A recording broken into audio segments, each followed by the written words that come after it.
Oke, Assalamualaikum warahmatullahi wabarakatuh. Selamat sore Om semuanya. Selamat sore Om Van. Selamat sore.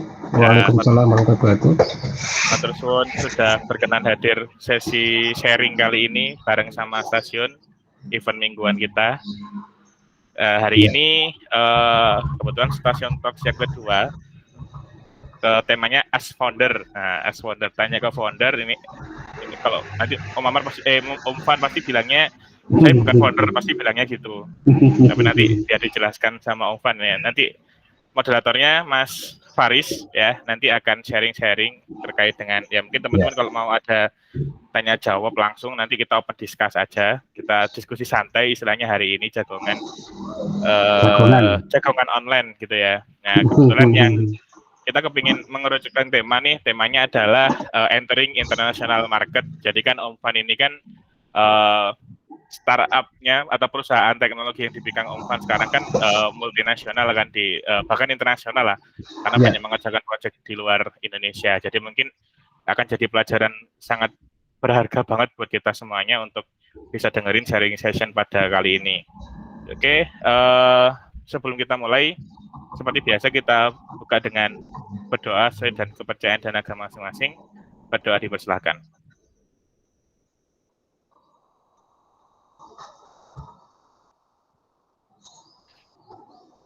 Baik, berdoa dapat diakhiri. Saya langsung lempar ke Mas moderator yang bertugas pada sesi sore hari ini. Untuk Mas Faris. Baik, siap. Terima kasih. Bismillahirrahmanirrahim. Assalamualaikum warahmatullahi wabarakatuh. Selamat sore, Pak Rifandi. Siap. Selamat sore. Alhamdulillah. Yang pertama, terima kasih Om Fandi sudah menyempatkan hadir. Jadi ini acara yang kedua. Ini merupakan bisa dibilang menguji coba salah satu program yang harapannya nanti kami sama station ini cukup konsisten nantinya untuk beberapa kegiatan yang berkaitan dengan sharing. Nah, ini nanti kita langsung aja rekan-rekan yang mungkin yang sudah punya pertanyaan, silakan langsung mengisi di kolom komentar aja, silakan. Nanti kalau memang membuka waktu untuk kita langsung ngobrol juga boleh. Om Rifandi, gimana kabarnya Om? Sehat ya Om? Alhamdulillah. Alhamdulillah, baik-baik saja. Pokoknya selama masih di rumah ya mudah-mudahan tidak ada kendala yang berarti ya. Ini kan di sekitar ini udah banyak yang kena COVID juga, banyak yang meninggal juga itu di daerah Dau sini.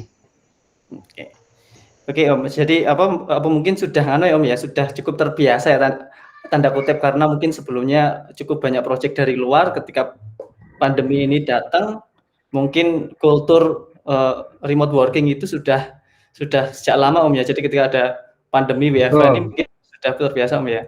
Iya betul. Jadi memang sudah cukup lama ya, bisa dibilang ya lebih dari 10 tahun kerja di rumah. Jadi ya udah terbiasa lah. Ya sempat memang ada beberapa kantor ya beberapa waktu yang lalu di perusahaan sebelumnya juga demikian. Tetapi kalau saya sendiri ya memang lebih banyak bekerja di rumah itu.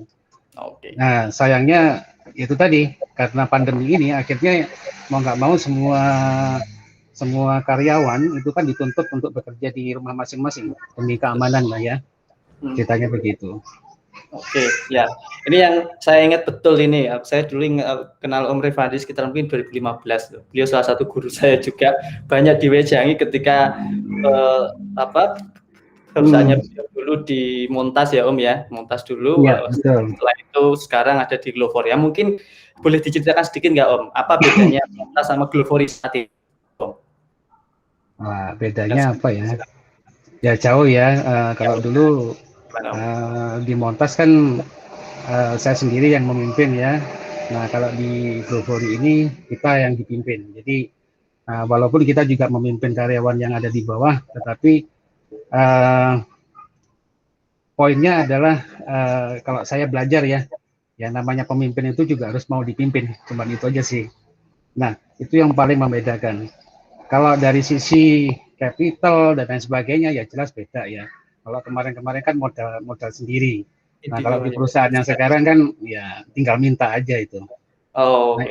Nah itu ada itu partner saya itu. Nah itu bisa. Itu mana? Oh ada salah satu Om. Baik. Itu Om ya Berarti sekarang lebih Kenapa? langsung kolaborasi dengan corporate di luar atau semacam lembaga tertentu? Betul. Jadi ya bisa dibilang CEO kita juga investor kita kan posisinya ada di Riyadh di Saudi sana. Jadi kita yang menjalankan operasional yang ada di kesehariannya itu di Indonesia sini. Jadi seperti ya produksi website, aplikasi dan lain sebagainya. Jadi kalau di Saudi sana itu yang cari apa namanya, cari project ya, cari kerjasama dan lain sebagainya. Di sini kita tinggal terima aja, habis itu kita proses seperti itu. Oh, oke. Itu ya Om ya. Berarti mungkin secara culture dan organisasi mungkin jauh beda dibandingkan sebelumnya. Ketika dulu sangat independen, sekarang harus mau nggak mau kerjasama dengan luar negeri, kulturnya juga menyesuaikan dan lain sebagainya itu menyesuaikan semua Om ya. Kalau culture sih ya kalau di Indonesia kita sendiri yang bangun ya. Jadi karena awal-awal waktu saya juga start di sini diminta untuk bantuan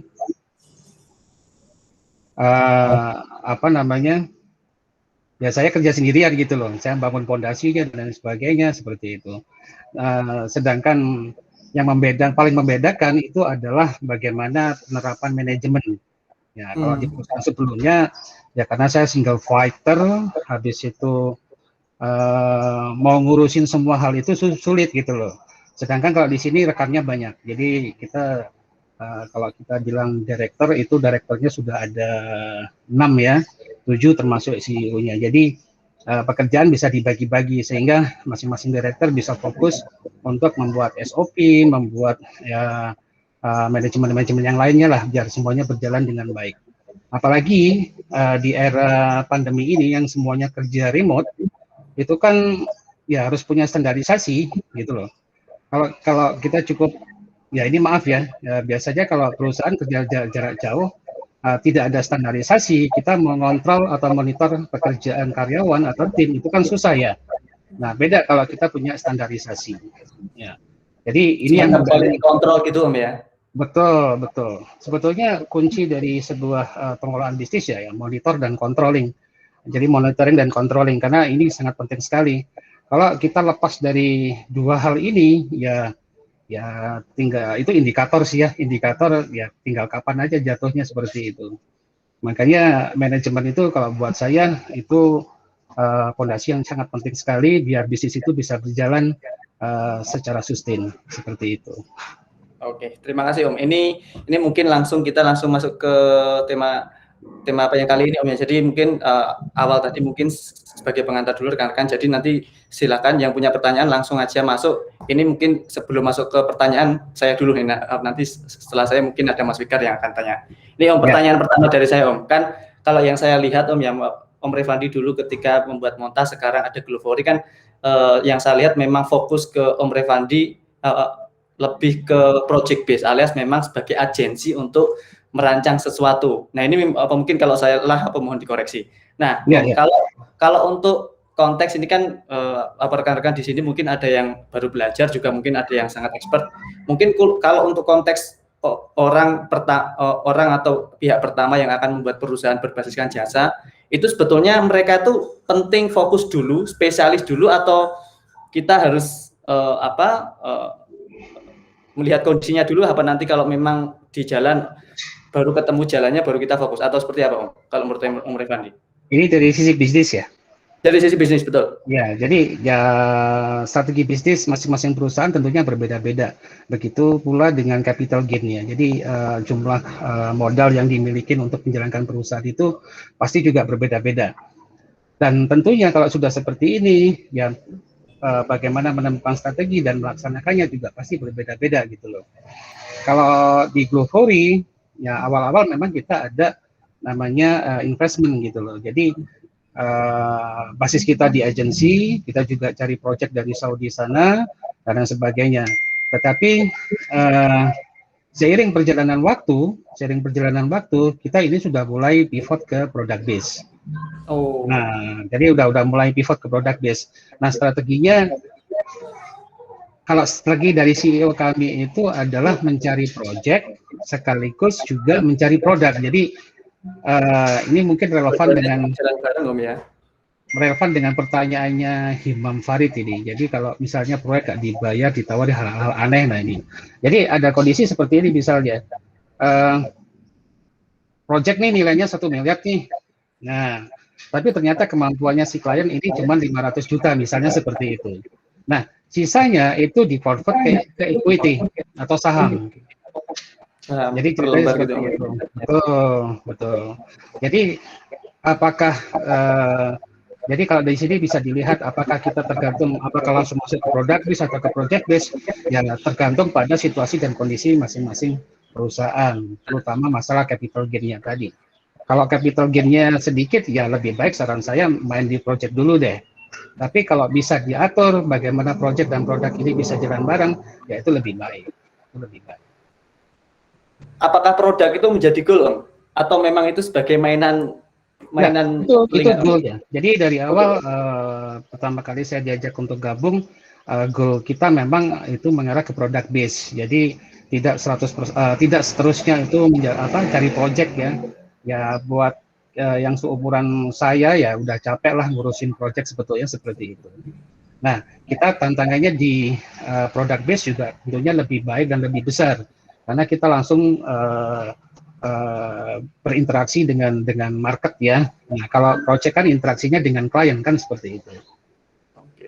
Nah, ini menyambung Om. Tadi kan Om Revandi kan menyebut bahwasannya memang meskipun project base tapi mekanisme investasi itu tetap berjalan. Nah, yang saya tahu kan umumnya kan memang proses investasi itu kan berjalan dalam konteks mereka yang sudah punya produk. Nah, ini kalau perbedaannya di produk ini seperti apa Om? Ketika nanti saham itu per lembar dihargai berapa itu seperti apa? Apakah ada semacam organisasinya sendiri untuk orang-orang yang memang dia menaruh cuan dalam investasi di project ini atau seperti apa Om?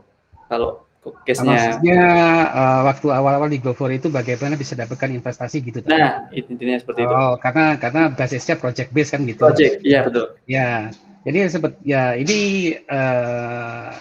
saya rasa ada kepercayaan ya dari jaringan dari CEO kami dengan partner-partner dengan klien-klien. Jadi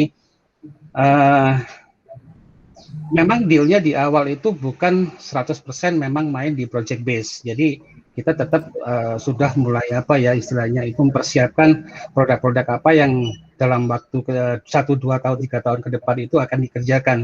Ceritanya seperti itu.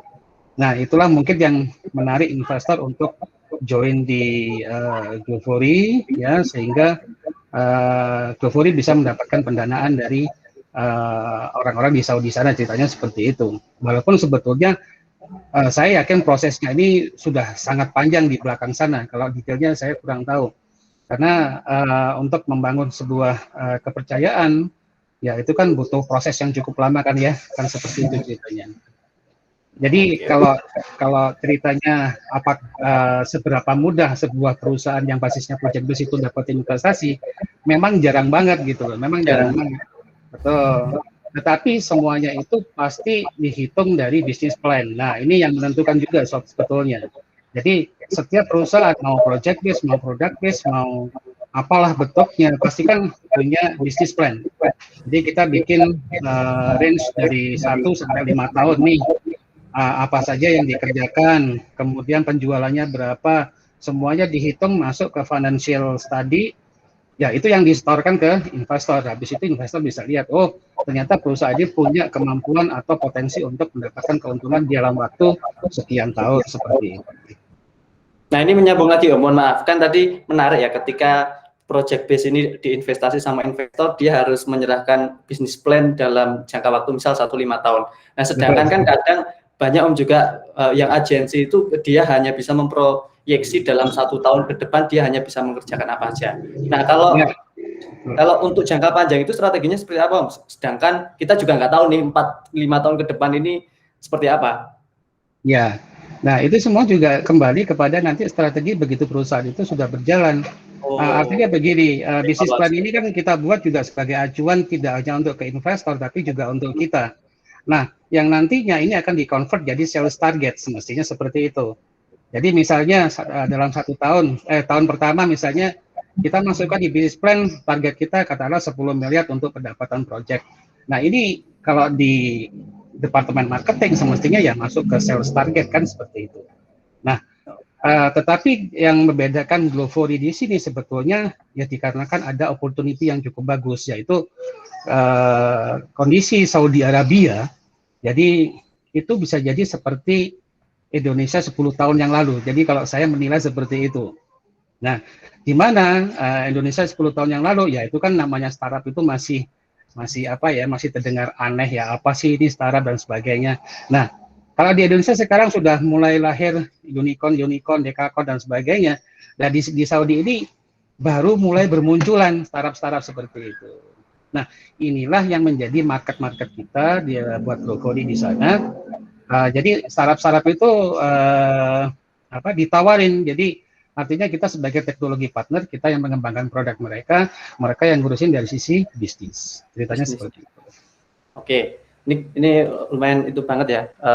Mungkin sedikit mind blowing juga kalau saya melihatnya, karena memang yang saya lihat mungkin di Indonesia ini seperti apa, ternyata di luar sana, terutama yang Om Rifandi lakukan ini mungkin punya approach yang berbeda. Nah, ini sedikit menyambung juga Om. Jadi kan kalau rata-rata di Indonesia sini kan mereka mencari berdasarkan dari dari referral, atau mungkin dia berdasarkan dari teman dan sebagainya. Nah, ini kalau Om Rifandi nih melihat segmen pasar sebagai target dari Glovory itu, apakah mencari menentukan pasarnya dulu, atau pasar ini akan terbentuk dengan sendirinya, Om? Alias memang sudah ditentukan dari sekarang oleh yang ada di luar sana, Om? Iya, betul. Jadi marketnya sudah kita analisa ya. Jadi kayak kenapa Glovory itu marketnya di Saudi, ya karena CEO kami itu sudah sudah tinggal lama, stay lama di sana, walaupun bukan orang Arab ya, beliau orang Yaman. Jadi orang Yaman yang stay di Saudi. Jadi dia sudah melihat situasinya seperti apa, peluangnya seperti apa. Jadi kalau agak sedikit berbeda dengan product base. Kalau product base kan kita bisa create market ya. Jadi kita menciptakan produk yang inovatif, kemudian kita create market dan sebagainya, itu memungkinkan. Tetapi kondisi yang terjadi kemarin itu ya karena kita sudah punya market, jadi marketnya terlihat, oh opportunity-nya gede di Saudi seperti itu. Bahkan proyek-proyek tidak hanya dari kalangan swasta, tapi juga yang dari pemerintah atau kerajaan ya. Oh, langsung kerajaan Saudi Om ya? Wow. Belum sempat sih kemarin handle project dari kerajaan, tapi kalau kolega-koleganya iya. Kolega-koleganya iya. Siap. Ini ada pertanyaan menarik Om di kolom komentar. Ini Mas Imam Farid. Apakah pernah mengalami kasus penipuan, mungkin seperti project yang nggak dibayar atau ditawari hal-hal aneh, Om? Gimana Om? Pernah mengalami atau itu sistem yang memang sulit untuk mereka mengalami ditipu? Kalau di Glovory kebetulan saya kan diproduksi ya, jadi tidak berhadapan dengan klien. CEO kami sama tim marketing yang di Saudi sana yang berhadapan dengan klien. Tapi saya dengar juga adalah kasus-kasus seperti itu. Kalau di perusahaan saya sebelumnya, ya tergantung market ya. Waktu saya di Montas beberapa tahun yang lalu itu, market saya itu bisa dibilang 90% US itu bisa dibilang tidak pernah ketipu. 100% kalau kliennya dari US. Justru saya yang pernah ketipu itu marketnya dari Asia. Jadi kayak klien dari Singapura, waktu itu pernah dapat dari Dubai, habis itu dari Indonesia sendiri, kemudian dari Australia juga demikian. Jadi sampai saya sendiri juga hafal gitu loh. Jadi kalau ketemu orang mau nyari apa, butuh apa, kita ladenin, tanya dulu deh, ini orang mana? Oh, orang Singapura, orang gini, ya kita harus waspada aja sih. Nggak mungkin langsung nolak mentah-mentah di depan. Ceritanya begitu. Oke, siap, terima kasih Om Rifandi. Ini mungkin biar refresh menyapa teman-teman yang lain ya. Ini ada yang saya lihat ini ada Mas Miftah, salah satu penasihatnya Station juga yang sebelumnya menjadi ketua. Speak dong Mas, suaranya dong Mas Mif. Terus ada Mas Roy juga, salah satu senior kita. Nah mungkin rekan-rekan di sini ada yang langsung mau tanya, langsung speak aja nggak apa-apa. Kalau mau sharing atau beropini atau misal langsung tanya ke Om Revandi juga boleh. Ada? Ya, itu ada Pak Jadi itu. Di chat dulu aja Mas Faris. Oh, di chat dulu aja ya. Oh ya, masih ada. Oke. Apa saran Pak Revandi kepada startup yang baru mendapatkan investasi, khususnya yang mendapatkan invest dari investor luar negeri? Ini gimana saran? Ya totalitas ya. Kalau saya bilang ya apalagi kalau nggak totalitas kerja aja coba gitu aja sih. Karena kita sudah punya komitmen dengan mereka, ya artinya kita tahu resikonya sampai seberapa besar, kita udah perhitungkan di depan. Ya kalau investasinya sudah cair atau udah jalan, ya mau nggak mau kita harus laksanakan perencanaan yang sudah disepakati di depan. Jadi kalau misalnya lagi ngembangin produk edukasi misalnya atau mungkin marketplace, kemudian diinvest milestone pertama 6 bulan itu harus rilis dengan target user acquisition katakanlah sekitar 1.000, ya itu gimana caranya bisa dicapai kan gitu. Oh ya kan memang investasi itu beda dengan modal ya. Jadi tidak ada kewajiban untuk mengembalikan, tapi minimal reportingnya itu sesuai dengan target yang sudah tergantung jenis investasi ya. Jadi investasinya. Ya, investasi itu banyak. Kalau jadi, secara umum ya kalau ya investasi yang dipahamin mungkin itu adalah berbagai risiko. Jadi investor datang ngasih duit, habis itu duitnya kita bisa pakai untuk operasional dan lain sebagainya, yaitu gambar investasi yang sudah dipahami di masyarakat kan gitu ya. Tetapi bukan berarti duit investasi itu bisa dipakai untuk beli rumah, beli mobil, untuk kebutuhan pribadi, tidak seperti itu. Jadi sudah ada alokasinya sesuai dengan bisnis plan yang kita ajukan. Misalnya untuk marketing, katakanlah butuh 500 juta untuk aktivitas ini dan seterusnya seperti itu. Nah, kalau konteksnya investasi yang sudah dipahamin ini, yang sudah umum ini, ya artinya kalau ada startupnya ini yang diinvest ini akhirnya kolaps, ya semuanya sama-sama kehilangan, sama-sama lose kan seperti itu. Tapi ada juga itu investasi yang jenisnya convertible debt. Jadi artinya gini, begitu perusahaan itu gagal, dia harus mengembalikan sebagai pinjaman. Oh, sebagai pinjaman. Ya, jadi apakah seluruhnya atau hanya sebagian yang disepakati? Tergantung kesepakatan. Ya. Jadi biasanya di dalam agreement-nya di depan itu sudah diketahui bahwa investasi ini sifatnya benar-benar pure 100% investasi atau convertible debt. Nah, jadi banyak tipe-tipe investasi itu, jadi nggak cuma satu. Dan itu harus waspada karena kalau kita nggak paham, ya bisa terjebak dalam situasi yang nggak enak gitu loh. Saya pernah punya teman, dia baca kontrak perjanjiannya dengan investor, tetapi dia nggak memahami istilah convertible debt. Nah, jadi dia dapat investasi waktu itu sekitar 250 juta atau 500. Habis itu dia jalankan rencananya sesuai kesepakatan, tetapi akhirnya nggak deliver. Jadi produknya itu nggak masuk market. Akhirnya dia kembalikan sisa-sisa uang dan semuanya dikembalikan karena dia tidak bisa mengganti seperti jumlah uang yang masuk di depan. Akhirnya semua produknya dikasihkan juga ke investornya. Jadi ada kasus juga yang terjadi seperti itu. Sangat nganu banget ya, Mang. Mungkin harus hati-hati juga ya sebelum memang semacam pisau bermata dua ya. Kadang kita juga harus tahu latar belakang demand goal-nya itu seperti apa agar mau nggak mau ya nanti kita harus bisa tanggung jawab. Oke, ini ada pertanyaan menarik Om dari Mas Duwian Kurniawan. Dulu Montas diakuisisi atau merger akhirnya jadi Glovory. Ceritanya bagaimana bisa ketemu investor atau CEO-nya Pak Revandi pitching atau bagaimana? Iya, ini cerita Om, menarik ini.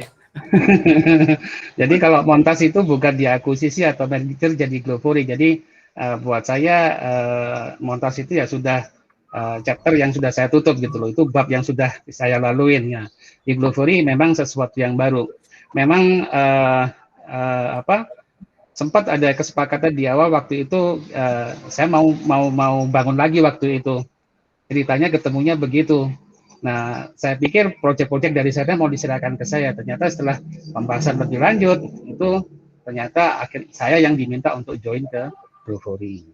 Nah, kebetulan yang ngajak, nah itu ada orangnya di sini. Mungkin bisa bersuara Pak Haki. Yo, ada Mas Haki. Monggo Mas Haki kalau memang ingin menambahkan untuk insight kami, Mas. Wong ngrungokno apa enggak iku turu iku paling iku. Disambi itu Pak mungkin Pak. Heeh, disambi ambek ngomong anake kayak. Oh iya. Nah, ini Om mungkin apa menarik juga ya ketika tadi sebentar. Oh ya, apa yang Om Revandi tadi mengatakan bahwasanya kalau untuk Glovory saat ini memang seluruh organisasinya juga terbagi menjadi dua yang sekarang yang ada di Malang dan ada di Arab Saudi sana. Nah, apa yang jadi pertanyaan saya Om? Apakah ketika dalam case-nya Glovory saat ini itu dalam sebuah organisasi untuk mencari proyek itu hanya satu sub organisasi di dalam organisasi sendiri atau memang ada orang khususnya Om atau seluruh tim itu berhak untuk mencari proyek untuk bisa masuk ke Glovory ini Om? Kalau dulu kita kesepakatannya jadi tim kami itu tim KSE atau tim Saudi yang akan mencari proyeknya karena memang goalnya market-marketnya ada di sana gitu ya. Jadi sistem kerjasama. Jadi saat ini lebih fokus ke itu Om ya? Produksinya Om ya dari luar ya. Jadi di sini kita cuma handle produksi saja. Nah, mungkin dalam waktu dekat ada perubahan yang cukup frontal. Jadi mungkin nanti di Indonesia juga akan ada cari proyek sendiri, ceritanya seperti itu. Tapi masih dalam perencanaan. Siap.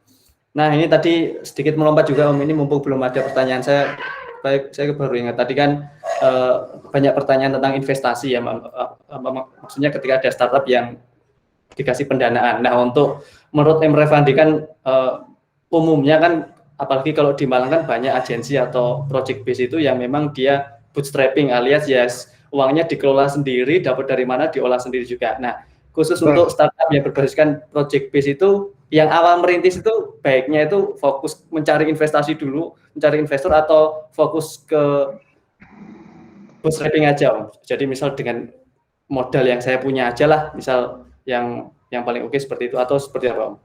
Kalau untuk awal merintis. Ya, kalau ini pendapat saya ya, karena bisa jadi setiap orang juga pendapatnya berbeda. Kalau saya lebih prefer bootstrap, karena tidak ada beban kepada pihak ketiga. Ya, bisa aja sih pinjam modal ke bank atau pihak yang lain, tetapi tetap aja ini juga akan mempengaruhi kinerja kedepannya. Nah, karena apa? Karena ini perusahaan masih benar-benar fresh, masih baru gitu loh. Kita belum bisa prove something, kita belum bisa buktiin. Kecuali kalau sudah jalan 3-6 bulan, kita sudah bisa lihat, revenue-nya setiap bulan sekian, dan setiap bulan itu ada peningkatan, mungkin mau naik ke level cari pinjaman ke bank, atau mungkin cari investasi, itu bisa dipertimbangkan. Kalau di awal benar, kalau saya sih nggak berani ya, saya lebih baik sangat beresiko dari memastikan sendiri aja, betul. Kalau enggak, ada sih yang aman, jadi bisa pinjam itu Om Roy itu. Om Roy ini barusan buka visi itu ceritanya itu. Siap Om Roy. Nanti ini untuk teman-teman yang merintis langsung. Iya. Oke, baik. Izin tanya Om Fan. Nah, langsung aja Om Fikar, monggo. Ya, ini mungkin dulu pernah dapat sharing dari Om Fan, cuman mungkin ini yang aku masih belum dapat sih. Kira-kira kalau kamu bukan bisa jadi standarisasi atau cara kita mengukur bahwa produk atau studio atau project base kita itu memang ready to masuk ke market internasional itu seperti apa Om? Jadi misalnya contoh ada kriteria tertentu nggak sih untuk produk atau studio kita itu untuk mencari marketnya dari luar atau mungkin menerima investment dari luar negeri kayak gitu. Jadi sebetulnya sih strateginya itu general ya, bukan rahasia khusus lagi. Jadi sudah jadi rahasia umum. Artinya di era internet sekarang ini semua perusahaan ya saling berlomba-lomba untuk membesarkan brandnya. Nah, salah satu strateginya sebetulnya adalah membesarkan brand. Nah, itu sangat penting sekali. Nah, kalau di GoFori kemarin, itu yang kita lakukan adalah membentuk tim content marketing. Jadi ada tim khusus yang handle sosial medianya perusahaan itu. Terutama concern saya waktu itu bagaimana saya bisa mempromosikan kualitas kerja dari tim desainer dan developer.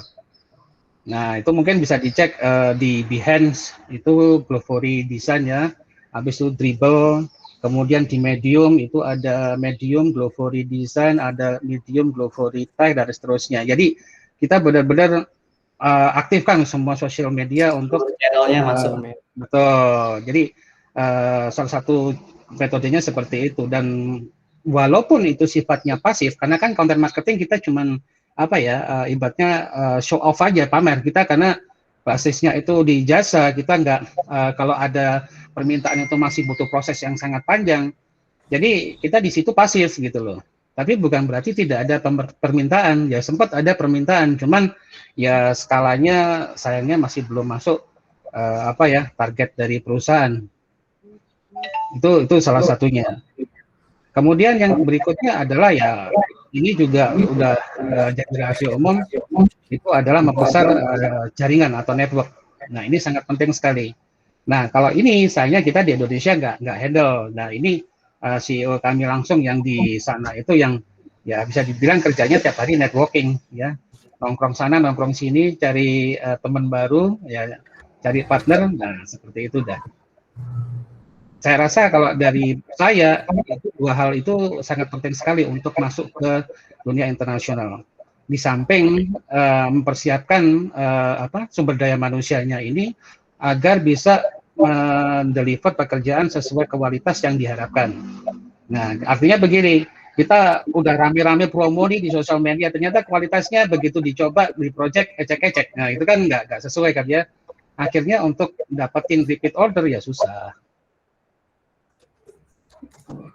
Oke, siap Om. Berarti ya misalnya yang pertama memang menguatkan internal dulu ya, SDM dan sebagainya, baru nanti betul. promote ke keluar ya, portofolionya gitu ya Om ya. Oke, siap. Tapi nggak ada kriteria tertentu, misalnya ukuran kamu harus kayak gini, kamu harus gini, itu nggak ada gitu nggak? Kriteria sih tidak ada ya, karena setiap perusahaan juga sudah set sendiri, oh kriteria saya seperti ini. Jadi itu tergantung kebijakan dari top level di masing-masing perusahaan. Siap. Oke, ini ada itu Om, ada apa menyambung juga dengan Mas Fikar tadi, bahwasanya salah satu indikator-indikator yang memang dirasa penting untuk startup ketika dia berjejaring ke luar negeri tadi mungkin sudah banyak diceritakan sama Om Revandi. Nah, ini mungkin lebih ke internal organisasinya. Ini kan kalau dia Om Revandi kan mungkin secara manajemen juga ada yang ada di Malang, juga ada yang di luar negeri. Nah, sedangkan seluruh proyek adalah yang punya ujung tombak itu ada yang di luar sana. Nah, ketika proyek ini cukup banyak masuk, namun tim ini sedikit kurang memadai, strateginya gimana Om biar tetap juga secara kualitinya ini secara outputnya itu juga masih oke dibandingkan dengan ketika seluruh proyek itu harus diiyakan semua, tapi mungkin secara kualitinya nanti akhirnya harus mengikuti dari ritmenya. Gimana Om? Betul, jadi nggak bisa semua proyek itu sebetulnya diterima ya, karena kan kalau saya sendiri yang main di lapangan di marketing, saya juga pilih-pilih ini karakter kliennya seperti apa, apakah dia juga punya kemampuan bayar yang bagus atau enggak. Nah, ini biasanya bisa kita lihat dari bagaimana cara dia berbicara soal pembayaran atau pembiayaan proyeknya dan sebagainya. Itu kelihatan sih. Kalau saya sih feelingnya begitu. Karena kalau saya biasa di US sana waktu sebelumnya, kalau kita ngomong soal duit, itu kadang kita nggak ngomong, mereka yang ngomong duluan gitu loh. Nah, ini beda dengan karakternya orang Asia. Kalau orang Asia nggak ditanyain, ya diam aja. Muka-muka kailing kan gitu. Tapi kalau orang sana, justru mereka yang nanyain, mana tagihan kamu nggak mau dibayar nih. Nah, seperti itu. Jadi kadang yang kita yang diingetin. Nah, tapi sekali lagi kalau kita bicara scaling ya, jadi berapa besar proyek yang kita terima, kemudian berapa tim yang kita harus siapkan dan lain sebagainya. Sebetulnya itu kembali lagi kepada kondisi di capital gain. Selama misalnya pegang uang atau pegang modal perusahaan itu, apakah duitnya modalnya itu dari down payment project, apakah dari investasi dan sebagainya, kita masih tetap bisa scaling gitu loh. Nah, kemudian tinggal pemilihan sumber daya manusianya. Nah, ini yang harus banyak pertimbangan. Kalau dulu, nah ini yang juga yang membedakan perusahaan saya sebelumnya dengan yang sekarang. Kalau dulu saya prefer cari yang fresh graduate, saya ajarin, kemudian kita bisa pekerjakan di project dan lain sebagainya. Kenapa pertimbangannya? Ya karena waktu itu kita bootstrap dan tentunya budget kita untuk membayar kompensasi itu juga kecil. Nah, kalau yang di sekarang ini ya beda gitu loh. Kalau sekarang saya lebih prefer cari intermediate ke atas gitu loh. Kalau perlu senior. Kenapa? Ya pertimbangannya kalau incas di project bisa segera selesai. Nah, artinya perusahaan juga harus berani. Kadang ini saya punya teman juga nih, waktu dia sering konsultasi sama saya, Pak ini gimana ya gini-gini, aku lebih baik cari yang fresh graduate atau yang intermediate atau senior atau bagaimana? Nah, ya saya sarankan, kamu mau selesai atau enggak? Kalau mau cepat selesai ya hire yang senior dong, jangan hire yang fresh graduate, apalagi yang beginner. Nah, seperti itu. Oke, thank you Om. Ini ada pertanyaan lagi.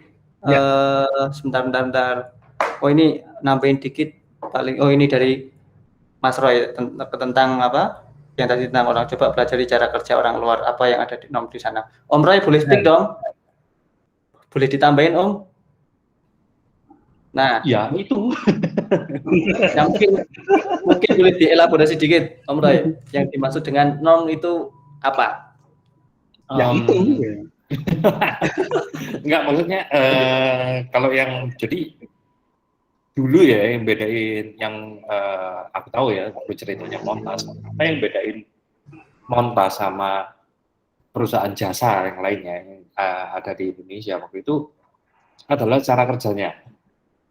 Jadi cara kerjanya tim Montas waktu itu ngikutin lebih banyak kiblatnya ya, itu ke Amerika situ. Jadi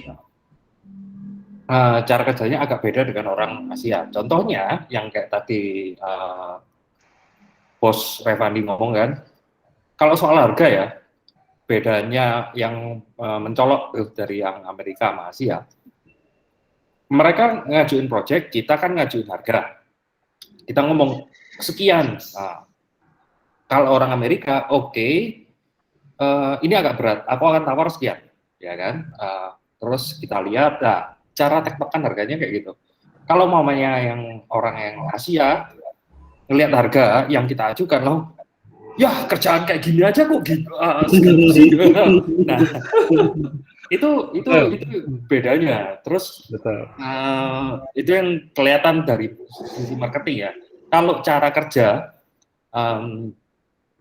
anggap nih kamu dapat project, terus kamu sadar kamu akan miss the deadline, ya kan? Biasanya kita kan, pokoknya kumpulkan MVP, ya kan? Waktu hari-harinya baru ngomong, ini gagal, nggak bisa sampai full karena alasannya ini. Nah, kalau yang di luar sana, mendingan ketika kamu sadar kamu cepat-cepat ngomong. Kamu ngomong, ini kemungkinan kita akan miss deadline karena alasannya ini dari awal. Mereka akan lebih senang dan mereka akan lebih nggak apa-apa kalau lu miss deadline tapi dengan alasan yang masuk akal jauh-jauh hari. Daripada yang kamu berusaha, tapi nanti hadirnya juga miss. Nah, itu cara-cara normal mereka, ya kan? Contoh-contohnya lah, gitu. Jadi coba aja pelajarin kira-kira yang browsing, lihat-lihat mereka itu biasanya kerjanya kayak apa sih? Yang bedain sama kita pada umumnya Itu apa? Jadi jangan kalian terpaku dengan, oh ini kan normal kita, belum tentu itu normal di mereka. Betul.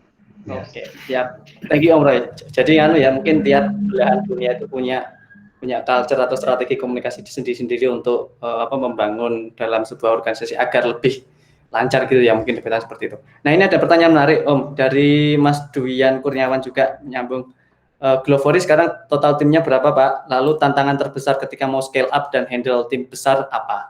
Kalau dulu jumlah timnya 10, kalau sekarang 30, tantangan terbesarnya itu apa Om? Berapa ya sekarang timnya ya? Saya lihat dulu. Kalau total karyawannya sih 44 di Indonesia. Indonesia plus Timur Tengah atau di Indonesia saja? Indonesia saja. Kalau developernya mungkin kisaran 10-11 ya, desainernya sekitar 4-5, selebihnya di manajemen. Oh, di manajemen. Yang banyak manajemennya ya? Betul, betul. Kemarin sempat sih nyentuh, cuman ya ada beberapa juga yang resign gitu. Kemudian kita juga lagi recruit beberapa orang untuk persiapan pengembangan produk yang dalam waktu dekat ini akan masuk. Kalau tantangan scale up tim dan handle tim besar ini apa? Ya yang jelas ya masalah keuangan ya, itu yang paling dasar itu. 40 papat peng saulane Om ya. Oh, anggap aja per orang 5 juta. 5 kali 4 kan sudah 200 jutaan lebih ya. Nah, sekitar itu. Jadi kalau semakin nambah besar otomatis biaya operasionalnya setiap bulan juga semakin besar dan itu harus tercover dengan baik. Nah, tantangannya pasti itu. Nah, bagaimana dengan cara kita mengatasi masalah seperti ini? Ya tarik ulur sih. Artinya begini, kita lihat setiap proyek yang masuk itu kondisinya urgent apa enggak gitu. Kalau seandainya enggak urgent, kita masih bisa pakai tim yang ada, ya kita akan alokasikan yang tim yang ada. Tapi kalau kondisinya urgent, baru kita recruit seperti apa? Kalau kalau urgent ya baru kita rekrut. Bagaimana kita bisa dapat cepat, ceritanya seperti itu. Bahkan strategi sekarang yang kita gunakan karena kita semua sudah berbasis remote working, kita juga akan hire orang-orang di Upwork, ceritanya begitu. Oh iya, mencari project lain juga Om ya, memungkinkan. Bukan, kita sebagai mencari orang lain sebagai cari orang, betul. Nah itu Om, dari 40 orang 44 itu seluruhnya itu ketika ada project berjalan lalu product base juga berjalan, apakah dibagi menjadi 2 atau nanti ketika project ini agak longgar baru nanti handle produk atau seperti apa Om strateginya? Strateginya tetap ngalir ya. Jadi artinya mana yang prioritas duluan. Jadi kalau misalnya nih ini lagi sibuk project semua ya otomatis mau nggak mau produk nggak ada orang lagi yang handle ya produk yang ngalah. Karena belum ada tim khusus di situ. Beda kalau beberapa produk sudah ada investasinya sendiri, itu lain cerita. Karena kita nggak akan pakai timnya itu untuk yang lain. Nah, ini mungkin dalam waktu dekat kita akan melakukan hal seperti itu. Tapi kalau sebelum-sebelumnya ya masih, ya mana yang prioritas dulu deh. Jail aja Om ya, jadi mengikuti prioritas hal yang harus diselesaikan dulu. Siap-siap. Ya, lompat-lompat. Lompat. Nah ini dari Mas Imam Farid lagi nih, gua pakai banget Farid apa. Bertanya mengenai bahasa, kalau dapat investor Arab Saudi, berarti ada tim Glovory yang fasih berbahasa Arab kah Om? Atau semua komunikasi menggunakan bahasa Inggris? Bahasa Inggris, ya. Semuanya komunikasi alhamdulillah pakai bahasa Inggris ya. Tapi kadang kalau partner, klien, kemudian sama tim marketing ngobrol, mereka biasa pakai bahasa Arab ya sama. Jadi kalau pas kita lagi meeting sama orang Saudinya, terus kita ingin ngobrol sama tim kita di sini, kadang kita ngomong Jawa juga gitu loh. Nah, kita begitu. Tapi bedanya kalau kita mereka ngomong Arab, saya bisanya cuman amin, amin, amin gitu aja. Bukan lagi bilingual ya, udah trilingual ini. Iya. Jadi standarnya tetap pakai bahasa Inggris dan kebetulan sejauh ini klien-klien kita semuanya juga bahasa Inggris semua. Bahasa Inggris semua. Oke, thank you Om. Ini pertanyaannya sudah habis.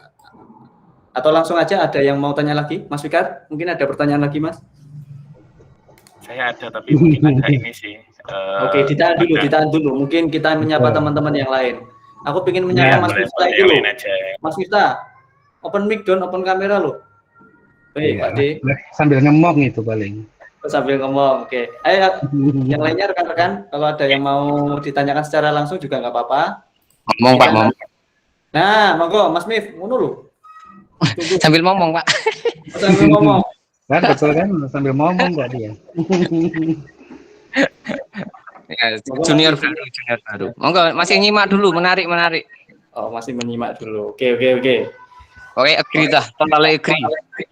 Oh ya, sini saya langsung baru ingat ini ada pertanyaan. Jadi kan kalau di agensi teknologi atau studio ini kan memang umumnya teman-teman ini mungkin termasuk saya juga, Mas Fikar dan yang masih merintis ini lebih fokus mungkin ke organisasinya dulu atau mungkin lebih ke hal yang sifatnya teknis. Mungkin kadang sedikit melupakan hal-hal yang cukup fundamental, mungkin masalah administrasi, literasi keuangan dan sebagainya. Nah, mungkin kalau trik dari Om Rifandi yang sudah sekian puluh tahun, apakah penting untuk rekan-rekan yang baru mulai masuk ke dunia startup seperti ini itu memahami tentang dunia peradministrasian? Atau itu nanti aja lah? Atau itu nanti aja? Wajib. Wajib itu maksudnya gimana, Om?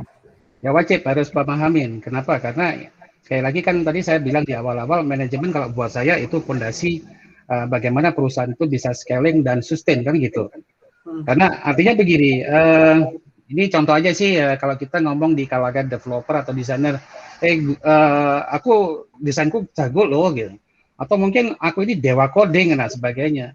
Apakah dengan artinya bahwa seseorang itu punya kemampuan yang sangat bagus di programming, kemudian di desain, apakah dia bisa jualan? Kan belum tentu. Belum tentu gitu loh. Jadi artinya harus diimbangin dengan kemampuan marketing juga agar dia bisa jual skillnya itu tadi. Nah sama perusahaan apalagi. Jadi kita nggak bisa kalau cuma sekedar jualan, pokoknya kamu bisa ngoding, kamu bisa desain, ya sudah aku jual. Nggak bisa juga seperti itu. Kenapa? Karena semuanya butuh strategi. Nah strategi ini tadi yang kita harus pertimbangkan gitu loh. Nah termasuk bagaimana strategi biar mungkin short term ya. Kalau short term biasanya kita sebut dengan tactical. Nah, kalau strategi ini biasanya jangka panjang. Jadi kalau kita bicara strategi itu minim 1 tahun, 2 tahun dan seterusnya. Tapi kalau di bawah itu biasanya ini tactical. Saya contohkan misalnya ini pernah ada kekosongan project. Jadi tim itu banyak yang idle alias nganggur, nggak ngapa-ngapain. Nah ini saya manfaatin. Nah, sekaligus apa? Sekaligus ngevalidasi market, kemudian open market, dan lain sebagainya. Mungkin buat kalian yang saya yakin itu sudah tahu, tetapi nggak terpikirkan. Apa itu? Jadi saya bikin tim designer, kemudian ada 2 project coordinator, ya, atau project manager. Kemudian saya masukkan mereka ke 9 design. Oke. Siap. Keren, Om, keren. Sekaligus ngasah skill sekalian juga jadi revenue lain loh, yang bisa dimanfaatkan juga. Itu dalam 1 bulan kita itu bisa dapat revenue 60 juta loh. Loh ini nggak main-main, hanya dengan 6 orang desainer, 2 orang manajemen, ya, yang ngurusin komunikasinya dengan klien dan sebagainya. Ya ini kalau ketahuan hanya desain ya bakalan dipermak gitu. Kan nggak boleh jadi ngakalin gitu. Cuman ya itu tadi saya kasih trik-trik tim saya. Pokoknya yang di bagian di depan, yang bagian berkomunikasi dengan klien, memahami masalah requirement project dan sebagainya, itu harus dirahasiakan. Jadi desainer nggak boleh tahu. Nah, habis itu mereka cuma ngasih kerjaan ke desainer kerja, dan setiap hari mereka update. Nah, otomatis ya karena banyak yang menang ya. Jadi waktu itu kalau nggak salah sempat menang sekitar 20-an kontes ya. Ada yang juara 1, ada yang ya, macam-macam gitulah. Kemudian ada juga yang dapat duit refund ya. Nah, semacam itu. Nah, ya itu kita kasih bonus juga ke tim gitu. Akhirnya timnya juga senang. Jadi kadang tactical seperti ini juga perlu dipertimbangkan oleh perusahaan, terutama buat kita yang bootstrapping. Jadi nggak melulu nyari project yang gede-gede yang kadang kita berkompetisi di masalah deal-dealan projectnya aja dengan perusahaan lain belum tentu menang. Ya, jadi di internet itu banyak sekali tempat cari duit. Berarti divisi itu Om ya, memungkinkan untuk mencari project sendiri atau mencari revenue sendiri di masing-masing divisinya. Mungkin di divisi desain, mungkin di divisi marketing itu apa ya tergantung kebijakan dari pemimpinnya juga. Oh, oke. Karena waktu itu kan saya juga yang menginisiasi, saya yang nge-lead, saya yang ngajarin mereka dan lain sebagainya. Jadinya ya jalan, nggak ada masalah gitu loh. Jadi ini penting sekali, dan bahkan kita juga sempat dapat banyak lead di situ waktu itu. Jadi ada yang sempat mau return mau ngasih proyek lagi lah semacam itu. Nah ini praktikal seperti ini mungkin bisa diadopsi, bisa dicontoh buat teman-teman kalau misalnya gimana sih cara cari dari duit cepat gitu. Ya udah keroyok aja tuh bareng-bareng Nenen Design itu. Insight keren banget. Kayaknya menjadi bahan renungan buat saya juga nanti sama teman yang lain. Bahwa sebetulnya mungkin peluang yang sebetulnya kita anggap remeh itu memungkinkan untuk jadi portofolio juga yang sekalian mungkin sebagai revenue yang lain. Betul, karena daripada ini kalau buat mindsetnya desainer atau developer, desainer ya terutama ya di Nenen Design.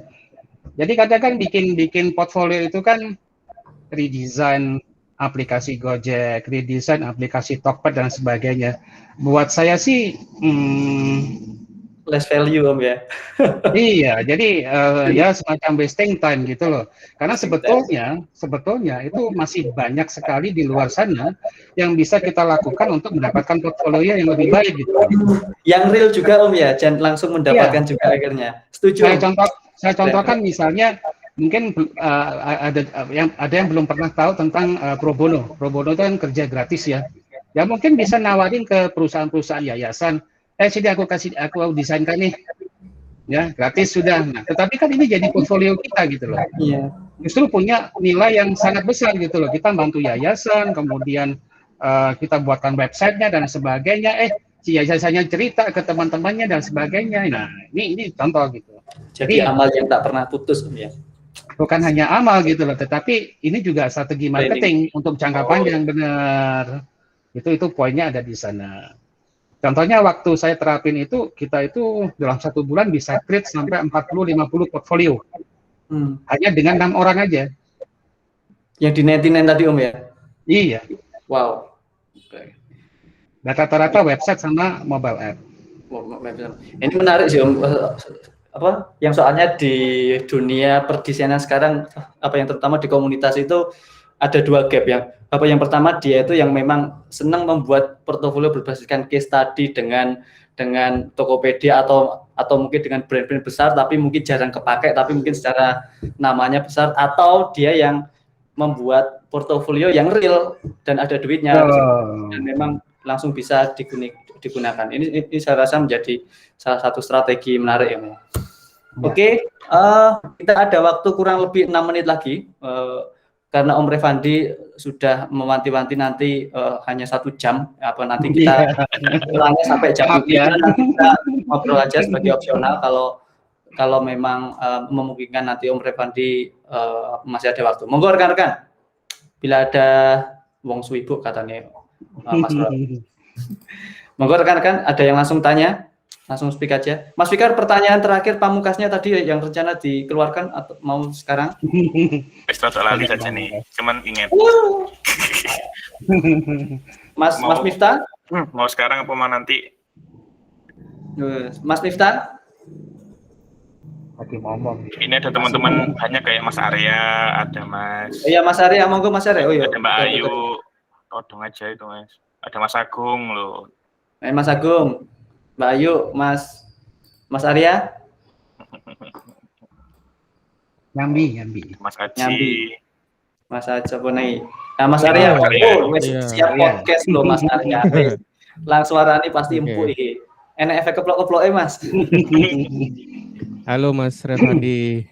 Ya, Mas mau tanya aja sih, tapi mungkin apa ya, terdengar klise ya, tapi kan kalau kita ngomongin antar negara kan pasti ada gap culture ya. Nah, itu gimana tuh cara ngatasinnya tuh? Ini pengalaman saya sendiri ya. Jadi ini sedikit flashback 20 tahun yang lalu. Jadi saya ini sebetulnya masuk bisnis IT, dunia IT juga belajarnya pertama kali itu dari orang bule gitu loh, dari orang US gitu loh. Jadi dan saya bekerja dengan orang US itu bertahun-tahun sampai di perusahaan saya yang kemarin di Montas gitu loh. Jadi ya tahu sendiri lah orang sana itu culture-nya seperti apa. Jadi lebih open minded itu yang jelas, komunikatif dan lebih belak-belakan gitu loh. Jadi kalau misalnya jengkel atau apa ya udah ngumpat-ngumpat dah keluar seperti itu. Nah ini berbeda dengan culture yang di Glovory. Jadi saya sempat ya artinya apa? Gaya saya bekerja itu ya seperti itu gitu loh. Tapi bukan temperamen ya, beda antara menyebut temperamen atau sesuatu yang tegas itu beda ya. Nah ini kalau dengan culture orang yang Middle East ini beda gitu loh. Dia sempat konflik beberapa kali dan sebagainya. Ya solusinya akhirnya ya kita saling mengalah, cuman itu aja sih. Kita harus ngikut yang mana kan gitu. Nah ini akhirnya dari situ ketemu cara berkomunikasinya seperti apa ya kita ngikut aja. Karena kalau kita yang masuk ke sana ya tentunya kita yang mesti ngikut kan gitu. Beda kalau kita yang ngajak ya tentunya ya kita yang meminta culture-nya kamu harus ikut. Kalau saya seperti itu. Oke, berarti memang ada waktu untuk ini ya, apa, adjustment sama-sama saling ini ya, menyesuaikan apa namanya ya? Pasti. Karena itu tadi saya waktu gabung di Glovory, goal saya memang ingin mempelajari karakteristik market di KSE itu seperti apa, terutama Middle East gitu loh. Jadi ya apapun kondisinya ya saya juga harus hadapin. Makanya saya nggak mau menyerah dalam situasi yang serba nggak menentu dan sebagainya. Ya saya yang beradaptasi, saya ngikutin seperti apa yang dimau oleh pihak sana dan sebagainya, ya agar ketemu jalannya aja. Karena kalau sama-sama ngotot kan nggak ketemu akhirnya kan gitu ya. Oke, terima kasih banyak Mas Revandi. Ya, sama-sama. Oke, terima kasih Mas Arya atas pertanyaan dan terima kasih Om Van sudah memberikan feedback yang sangat keren banget. Ini tinggal 2 menit, monggo satu bonus pertanyaan aja yang mau tanya, silakan rekan-rekan. Nanti kalau tidak ada, sepertinya perlu closing statement aja. Saya Om. Nah, monggo. Ya, ini ketemu pertanyaannya. Nanya ke Om Van nih. Tapi ini mungkin agak sedikit ini ya, karena ngomongin tentang produk ya. Ketika satu saat misalnya di produk kita ini bisnis modelnya memang tidak sesuai atau mungkin saat ini nggak berjalan dengan baik. Bisa jadi memang dari sudut pandang actionnya atau mungkin dari memang bisnis modelnya yang salah, analisa bisnis modelnya. Nah, menurut Om Van sendiri nih dari pengalaman beberapa kali membangun produk, apa sih yang harus dilakukan untuk kita punya bisnis model yang benar-benar scalable, yang benar-benar apa ya istilahnya ya, yang benar-benar kita bisa lakuin dan ini benar-benar valid nih untuk kita jalankan gitu sih. Semoga nggak pertanyaannya. Jadi kalau misalnya contoh case-nya mungkin dulu pernah punya satu produk ternyata setelah jalan 6 bulan memang berjalan nih gitu kan. Tapi setelah bulan 7, 8, 9 kok makin sepi dan ini gitu kan belum ada ini, itu kayak gimana Om? Betul. Jadi sebetulnya kalau kita bicara bisnis itu tadi kan saya sempat nyampaikan kalau urusan remote working dengan karyawan itu kita harus ada controlling, monitoring ya setiap saat dan sebagainya. Itu salah satu kunci sukses kalau mau bekerja remote working. Apakah controlling, monitoring ini fleksibel atau harus tegas, itu tergantung kebijaksanaan dari perusahaan. Nah, sama halnya dengan bisnis, itu juga harus ada controlling dan monitoring. Jadi, setiap saat kita harus mengevaluasi kinerja perusahaan, baik dari sisi penjualan, dari sisi manajemennya, dan sebagainya. Nah, kalau buat saya itu nggak ada bisnis itu yang seterusnya scalable, yang seterusnya itu valid, nggak ada. Itu kenapa juga ya pasti kondisi pasar itu pasti berubah gitu loh, pasti berubah dan mau nggak mau kita harus siap beradaptasi setiap saat. Itu kenapa kalau di startup kan kita juga kenal dengan istilah validasi market, kita kenal dengan istilah pivot dan lain sebagainya. Nah, kalau seandainya misalnya di tengah jalan usahanya itu tiba-tiba ya habis naik kemudian meluncur turun dan sebagainya, kalau saran saya jangan ragu untuk pivot. Ya, jangan ragu untuk pivot. Kenapa demikian? Ya karena kalau kita hanya memikirkan idealisme perusahaan, visi misi perusahaan, egoisme pribadi si founder atau si pemilik, ya yang kasihan yang di bawah yang kerja buat kita itu gitu loh. Karena kalau sudah perusahaan otomatis keuangannya turun kan ya mau bayar gaji kan juga sulit kan gitu. Nah, mau nggak mau kita harus pivot. Nah, saya contohkan pivot yang sangat luar biasa kalau buat saya belajar ya itu sih itu Air Asia itu. Bayangkan dari perusahaan maskapai yang sudah terkenal di Asia, habis itu jualan apa ya, gorengan ya sempat ya. Nah sekarang dia masuk ke apa itu namanya jualan sayur ya. Nah itu kalau buka websitenya Air Asia, sekarang ada groceries kalau nggak salah.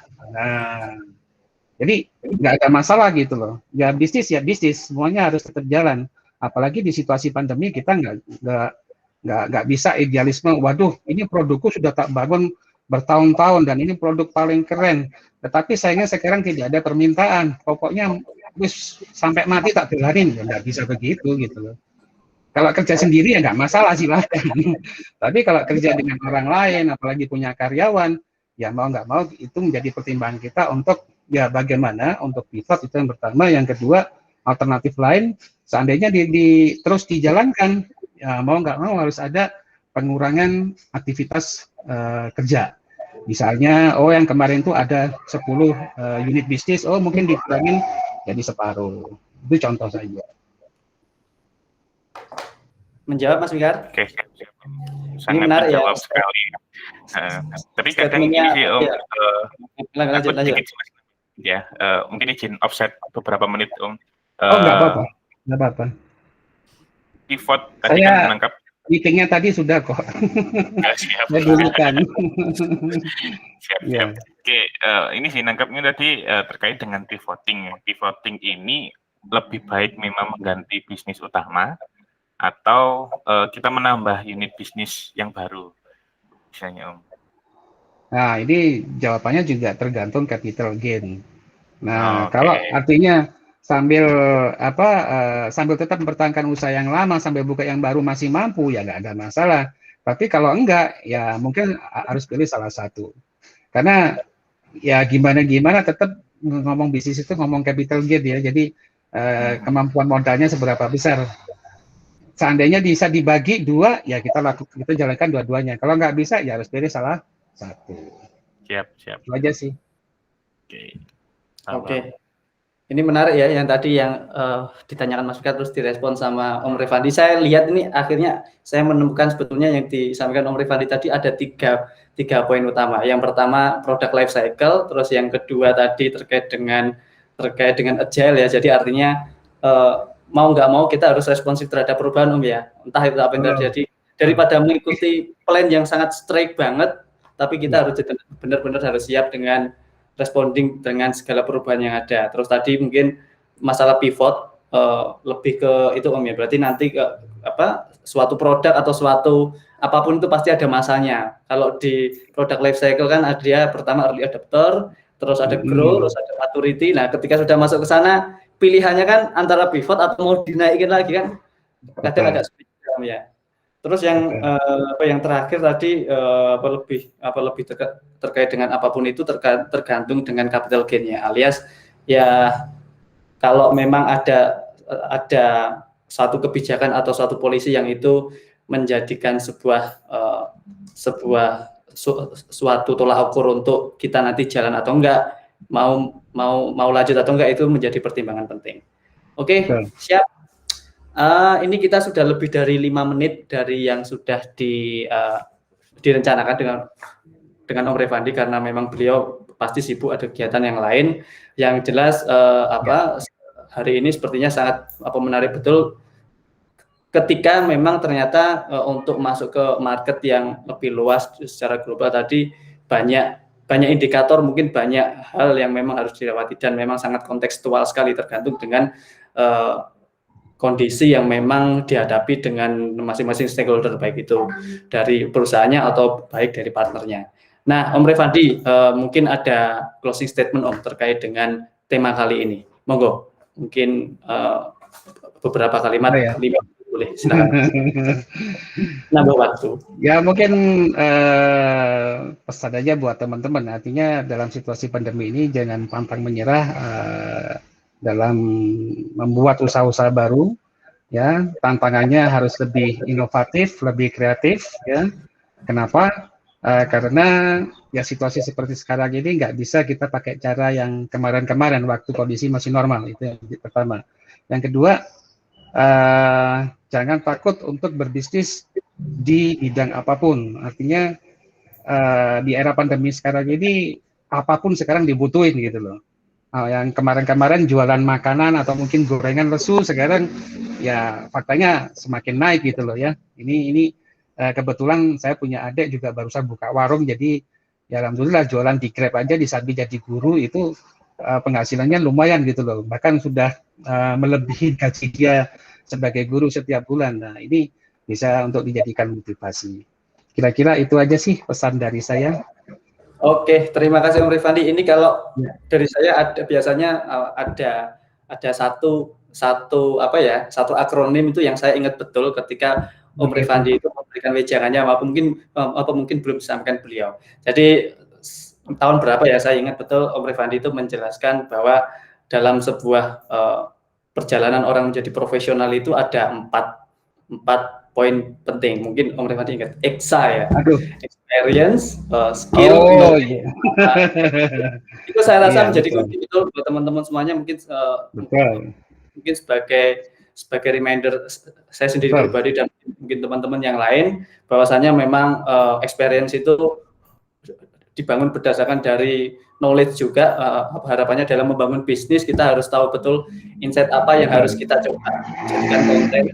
Terus skillnya mau nggak mau secara quality output ataupun pengasahan dalam hal teknis itu juga menjadi indikator penting. Terus yang terakhir terkait dengan attitude yang mungkin tadi disinggung juga dengan Om Roy, bahwasannya sangat tiap perusahaan mungkin punya kultur sendiri-sendiri, tiap market punya culture sendiri. Harapannya attitude ini mungkin ditanda kutipkan sebagai sebuah sebuah soft skill juga yang penting untuk seorang businessman. Terus yang terakhir, yang paling penting juga mungkin yang menjadi penting, bahwasanya Om Revandi sampai bisa seperti sekarang ini nggak lepas dengan adanya networking. Bahwasanya EXA, experience, skill, knowledge, attitude itu menjadi sebuah satu definisi yang menarik untuk menghasilkan sebuah satu definisi baru menjadikan sebuah networking. Itu dari saya. Terima kasih rekan-rekan atas pertanyaannya. Yang paling penting, terima kasih juga yang paling banyak untuk Om Revandi sudah menyempatkan hadir dalam 1 jam ini lebih 9 menit. Harapannya mohon tidak bosan Om ya, nanti suatu saat kalau ada event lagi, harapannya nanti boleh sharing-sharing lagi, membantu kami untuk mencoba jati diri mencari apa yang perlu dilakukan nextnya ke depan. Oke, sehat-sehat untuk rekan-rekan semuanya. Mohon maaf bila dari saya ada kurang yang berkenan sebagai moderator. Saya kembalikan lagi ke Mas Fikar sebagai host utama. Terima kasih. Assalamualaikum warahmatullahi wabarakatuh. Waalaikumsalam warahmatullahi wabarakatuh. Matur suwun Mas Haris, matur suwun Om Van atas sharing ini sangat keren banget ini. Sebelum kita akhiri mungkin bisa kita capture bareng biar ada bukti untuk di Telegram dan di Instagramnya stasiun, mungkin bisa open ini. Mas Fikar boleh bocoran Mas minggu depan siapa? Atau langsung tunjuk aja Mas? Baju merah itu loh, baju merah itu. Nah, itu loh maksudnya. Iya, langsung tunjuk loh. Gila. Mohon open kamera dong, rekan-rekan semuanya. Izin live sih aja lagi ini. Waduh, Mas Roy, nah. Ayo Mas Dian. Mas Untung, Mbak Mas Ayu, Miftah. Mas Miftah, Mas Agung. Saya enggak open cam, belum mandi nih. Waduh. Enggak Cocok apa-apa. ganteng kok.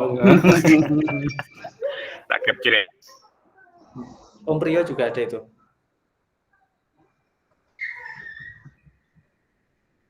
Oke. Wes Mas? Mas Fikarnya seperti Freeze dia itu. Oke, Mas Fikar sebenarnya sedang freeze. Mungkin saya tutup aja rekan-rekan semuanya. Nah itu sudah. Monggo Mas Fikar. Siap, sorry internet terputus. Oke, karena ini mungkin sebelum kita tutup, ini sih ada rules baru, jadi setiap ganti ini akhir ini pembicara yang sekarang bisa menentukan pembicaraan next. Ya. Oh gitu. Wah ini. Iya. Kayaknya saya tahu deh yang saya pilih siapa itu Dan. Ya, oke. Terus ya. Iya, yang baju merah itu aja loh. Oke, siap. Ini ada Oh, dua Mas Agung pembicara. dipilih, Mas. Oke, siap posternya Mas Fik ya. Siap. Itu Ya. sudah ditodong, jadi kalau nggak bersedia nanti ini ya kualat. Jadi Oh iya, di anu ya, disumpahin ya. siap. Ya Mas Roy, jadi kita todong Mas Roy untuk minggu depan ya Mas Roy, kita sharing Wah, sesi. betul. saya bukan Ya. bener, Pak. Ya. Saya kacung Oke. di sini. Oke, Founder matur dia suwun, itu. Mas Ya, terima kasih Tovan, semuanya. matur suwun teman-teman yang hadir, Mas Haris, Mas Miftah, Mas Roy, Mas Dwian, Om Kanaka, Mas Agung, Mas Haji, dan teman-teman yang lain, thank you. Kita tutup dengan semoga sehat selalu, jaga kondisi, jaga prokes juga. Akhirnya, Assalamualaikum warahmatullahi wabarakatuh. Matur nuwun Om Rifandi, matur nuwun. Yuk, sama-sama. Sampai ketemu lagi. Sampai ketemu lagi.